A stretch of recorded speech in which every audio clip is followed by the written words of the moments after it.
Friends, welcome to Arab life style. இன்றைக்கி நம்ம சேனலில் என்ன பார்க்க போகிறோன்னா, ஒரு இன்ட்ரெஸ்டிங்கான vlog தான் பார்க்க போகிறோம். இன்றைக்கி மார்னிங் எந்திரிச்சதுலேருந்தே கொஞ்சம் வேலையாக போயிடுச்சு. அதுக்காக அரைக்க பறக்க ஒரு பிரியாணி போடலான்னு சொல்லிட்டு மட்டன் பிரியாணி தான் ரெடி பண்ணியிருந்தோம். ஒரு 2.5 கப் அளவுக்கு ஒரு பிரியாணி போட்டிருந்தோம். எப்பவும் போல் எண்ணெய் ஊற்றி பட்டைப்பூ ஏலக்காய் போட்டுட்டு வெங்காயத்தை ஃபைனாக கட் பண்ணி ஆட் பண்ணியாச்சு. பழுத்த மிளகாவும் 4-5 ஆட் பண்ணிக்கிட்டோம். நல்லா கோல்டன் ப்ரௌன் வர வரைக்கும் நல்லா வதக்கியாச்சு. நெக்ஸ்ட்டு இஞ்சி பூண்டு பேஸ்ட்டு 2 டேபிள் ஸ்பூன் போட்டாச்சு. அதையும் நல்லா வதக்கிக்கிட்டோம். நல்லா லோ ஃப்ளேமில் வச்சு இஞ்சி பூண்டு பேஸ்ட் வாசனை போகிற வரைக்கும் நல்லா வதக்குங்க. நெக்ஸ்ட்டு தக்காளியை ஃபைனாக கட் பண்ணி ஆட் பண்ணியாச்சு. தக்காளி மசிகிறதுக்காக உப்பும் தேவையான அளவு போட்டுக்கிட்டோம். நெக்ஸ்ட்டு புதினா மல்லி இலை ஆட் பண்ணியாச்சு. இப்போ நல்லா எண்ணெயிலே வதக்கி விட்டுருங்க. நெக்ஸ்ட்டு மஞ்சத்தூள், மிளகாத்தூள், மிளகுத்தூள், ஜீரகத்தூள் இது 4 போட்டுட்டு பிரியாணி மசாலா ஆட் பண்ணிக்கோங்க. அது போடலைனாலும் நமக்கு பிரியாணி மசாலா மட்டுமே ஓகே தான், ஏன்னா நல்லா டேஸ்ட்டாக இருக்கும். இது வந்து ஒரு டக்குன்னு அர்ஜெண்ட்டாக போடுற பிரியாணி, அதனால தான் உங்களுக்கு இந்த மாதிரி டக்குன்னு சொல்லிக்கிட்டு இருக்கேன். நெக்ஸ்ட்டு வாஷ் பண்ணி வச்சுருந்த மட்டனை ஆட் பண்ணிக்கோங்க. நல்லா எண்ணெயிலே வதக்கி விட்டுருங்க. ரொம்பவே ஈஸியாக டக்குன்னு போடுறதுக்கு இந்த ரெசிபி மட்டும் நமக்கு போதும், இந்த அளவு.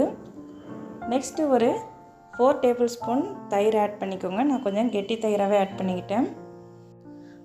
தண்ணிலாம் ஆட் பண்ணிவிட்டு உப்பு வாயில் வச்சு பாருங்கள் கரெக்டான அளவில் இருக்காண்டு. என்னோடது கொஞ்சம் கம்மியாக இருந்துச்சு, அதனால் ஒரு டேபிள் ஸ்பூன் உப்பு ஆட் பண்ணிக்கிட்டேன்.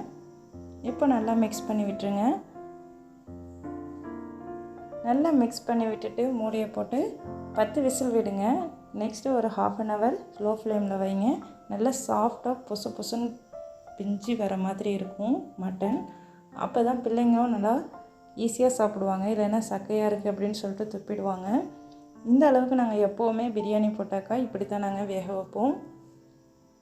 பாருங்கள் எப்படி நல்லா கொஞ்சம் ரொம்பவும் கலராது, ஆனால் தொட்டாக்க நல்லா சாஃப்டாக இருக்கும். முள் தனியாக சதை தனியான்னு வரும், அந்த மாதிரி இருக்கும்.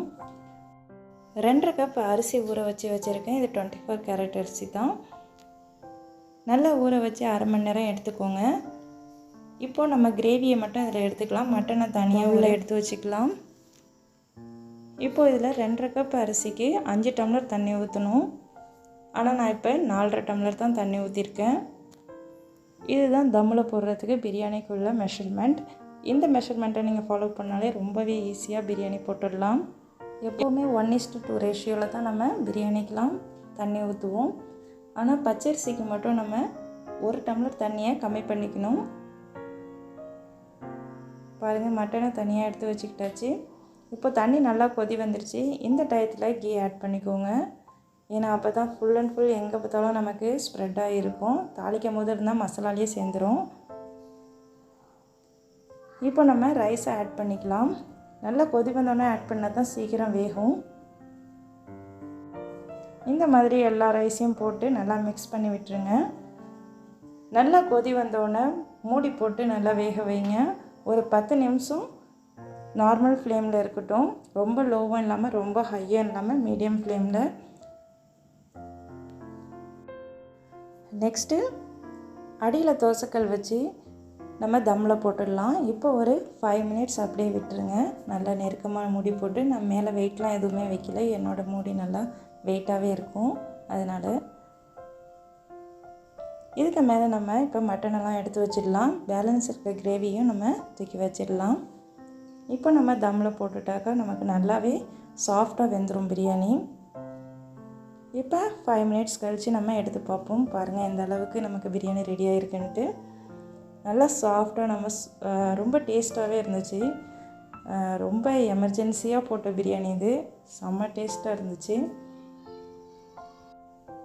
ஏன்னா பிள்ளைங்களுக்கு ஸ்கூல் ஓப்பன் பண்ணுறதுனால ட்ரெஸ் யூனிஃபார்ம் வாங்குறதுக்காக வெளியில் போகிறதுக்காக ஐடியா பண்ணியிருந்தோம். அதனால தான் அரைக்க பறக்க பிரியாணி போட்டு சாப்பிட்டுட்டு நாங்கள் கிளம்புனோம். எப்போவுமே எல்லோரும் வீட்டில் இருக்கும் போது சஹானில் தான் நாங்கள் சாப்பிடுவோம் எப்போவும். அதுவே ஒரு ஹாப்பி தான் எங்களுக்கு. நெக்ஸ்ட்டு ஈவினிங் டைம் வெளியில் கிளம்பியாச்சு. கிளைமேட் சூப்பராக இருந்துச்சு. ஒரு நார்மலான மழை பெஞ்சிக்கிட்டே இருந்துச்சு எங்கள் ஊர் சைடெலாம். நெக்ஸ்ட்டு யூனிஃபார்மும் வாங்கிட்டு ஒரு ஷாப்பிங் சென்டர் தான் போயிருந்தோம் ஒரு gift வாங்குறதுக்காக. வெளியில் போகிறோன்றாலே பிள்ளைங்க ரொம்பவே ஹாப்பி ஆகிடுவாங்க. ஏன்னா எப்போவுமே வீட்டில் தான் இருப்போம், மோஸ்ட்லி வெளியில் போக மாட்டோம்.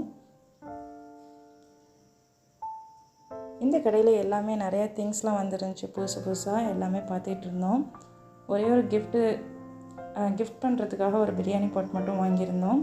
அம்மா பவுல்லாம் பார்த்துட்டு இருந்தாங்க. பவுல் கொஞ்சம் பெருசாகவே இருந்துச்சு. நாங்கள் சின்ன பவுல் தான் கலெக்ட் பண்ணிகிட்டு இருந்தோம். அதுவும் ஒரு 6 பீஸ் வாங்கியாச்சு. நெக்ஸ்ட்டு ஸ்கூல் திறக்க போகிறதுனால நிறைய ஸ்டேஷ்னரி ஐட்டம்லாம் மேலேயே வச்சுருந்தாங்க. எல்லா திங்ஸுமே இருந்துச்சு. ஆனால் மோஸ்ட்லி எல்லாமே பிள்ளைங்கள்ட்ட இருக்குது, அதனால் எதுவும் வாங்கலை. எனக்கு அங்கே பிடிச்சதுலேயே இது தான் எனக்கு ரொம்ப பிடிச்சிருந்துச்சி. இந்த ட்ரே, இது சர்விங் ட்ரே தான் வச்சுருந்தாங்க. ஒரு பீஸ் 200 ருபீஸ் போட்டிருந்துச்சு. பெரம்புல அடித்த மாதிரி இருந்துச்சு, சூப்பராக இருந்துச்சு. இந்த முரம்லாம் இருக்கும்ல அதே மாதிரி இருந்துச்சு. எல்லாமே ஆனால் சர்விங் ட்ரே தான். பார்க்குறதுக்கு ரொம்பவே அழகாக இருந்துச்சு. நெக்ஸ்ட்டு பேக் செக்ஷனில் போய் ஒரு ஹேண்ட்பேக் மட்டும் வாங்கிட்டு அம்மாவுக்கு அப்படியே ரிட்டன் ஆகிட்டோம். பிள்ளைங்களுக்கு வாட்டர் பாட்டிலும் வாங்கியிருந்தோம். இந்த பிரியாணி பாட் தான் ஆர்டர் பண்ணியிருந்தோம். அதையும் நல்லா கிஃப்ட் பேப்பர்லாம் சுற்றி கொடுத்துட்டாங்க. இந்த பர்பிள் கலர் ஹேண்ட்பேக் தான் வாங்கியிருந்தோம் அம்மாவுக்கு. ரொம்பவே சூப்பராக இருந்துச்சு. ஒரே கலரில் கிடச்சிச்சு, நல்ல குவாலிட்டியாகவும் இருந்துச்சு. அதனால் எங்களுக்கு ரொம்பவே பிடிச்சிருந்துச்சு. இந்த திங்ஸ் மட்டும் வாங்கிட்டு நாங்கள் கிளம்பி வீட்டுக்கு வந்துட்டோம். வந்தவுடனே எல்லாத்தையும் ஓப்பன் பண்ணி பிள்ளைங்க பார்த்துக்கிட்டு இருந்தாங்க. பேக்லாம் உங்களோட காட்டல, ஏன்னா என்னால் எடுக்க முடியல, பேக் செக்ஷனில் கூட்டமாக இருந்ததுனால. இந்த திங்ஸ் மட்டும்தான் நாங்கள் வாங்கியிருந்தோம். இந்த 6 பவுல் வாங்கியிருந்தோம். நெக்ஸ்ட்டு ஒரு வாட்டர் பாட்டில் வாங்கியிருந்தோம் மில்டன் கம்பெனியில். பிரியாணி போட்டு எங்களுக்கு கிஃப்ட் பேப்பர் சுற்றி கொடுத்துட்டாங்க. இந்த திங்ஸ் மட்டும்தான் நாங்கள் பர்ச்சேஸ் பண்ணியிருந்தோம். என்னோடய வீடியோ உங்களுக்கு பிடிச்சிருந்துச்சுன்னா கண்டிப்பாக லைக் பண்ணுங்கள், சப்ஸ்கிரைப் பண்ணுங்கள், மறக்காமல் சப்போர்ட் பண்ணுங்கள். தேங்க்யூ ஃபார் வாட்சிங். அஸ்ஸலாமு அலைக்கும்.